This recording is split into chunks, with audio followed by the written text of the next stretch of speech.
Le 7-9-30 Listen anywhere. sur France Inter. Géopolitique, bonjour Pierre Aski. Bonjour Nicolas. Pierre, vous revenez sur l'investiture de Lula au Brésil. Dans un monde marqué par les guerres ou par la montée des autocrates, il y a eu une bonne nouvelle ce 1er janvier, l'investiture de Lula comme président du Brésil, une alternance démocratique là où ça n'était pas acquis d'avance.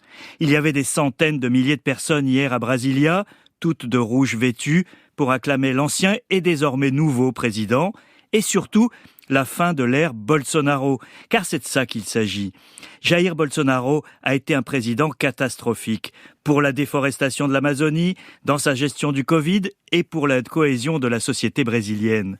Au grand soulagement de ceux qui redoutaient un coup d'éclat de dernière minute, Bolsonaro est parti en Floride 2 jours avant la passation de pouvoir. Pour les plus durs de ses partisans, c'est une trahison ou pire, une fuite. Même s'il reste des foyers actifs qui refusent le verdict des urnes, son absence les affaiblit. La voie est donc libre, Pierre, pour Lula ? Alors Lula lui-même a commenté que la victoire électorale était la partie facile. Il a une montagne de défis devant lui, car le Brésil de 2023 n'est pas celui de 2003, lorsqu'il avait été élu la première fois. L'économie brésilienne est bien plus mal en point, et le pays est polarisé après 4 ans de Bolsonaro. Lula n'a d'ailleurs été élu que de justesse, avec 50,9% des voix. Il devra en tenir compte. Il devra aussi compter avec les forces hétéroclites qui l'ont porté au pouvoir. L'ancien syndicaliste n'a pas mené une campagne de gauche, comme autrefois, mais a conduit un large front anti-Bolsonaro, comprenant aussi des partis bourgeois. Cet équilibre se retrouve dans son gouvernement. Sa base attend pourtant qu'il fasse les mêmes miracles qu'en 2003, lorsqu'il avait massivement réduit la pauvreté. Il ne manque donc pas de défis à relever.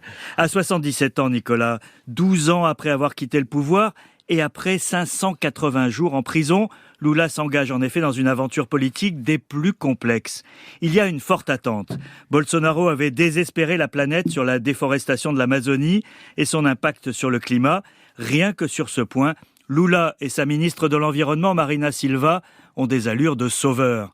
Les attentes sont telles qu'il est condamné à décevoir. Pas sûr qu'il ait les moyens de ses ambitions en matière de justice sociale, qu'il puisse tenir les éléments contraires de sa coalition et qu'il sache aussi bien manœuvrer dans le champ de mine diplomatique. Il est attendu au tournant sur la guerre en Ukraine, car le Brésil est le B des BRICS, cette coordination avec la Russie, l'Inde, la Chine et l'Afrique du Sud. Il devra aller au-delà de l'anti-américanisme classique du continent pour positionner le Brésil dans ce conflit majeur, et ça ne sera pas facile. Pour l'heure, évidemment, l'important est que l'alternance à Brasilia vient conforter l'idée que la dérive autocratique n'est ni une fatalité, ni irréversible. Rien que pour ça, merci Lula. Pierre Aski, merci.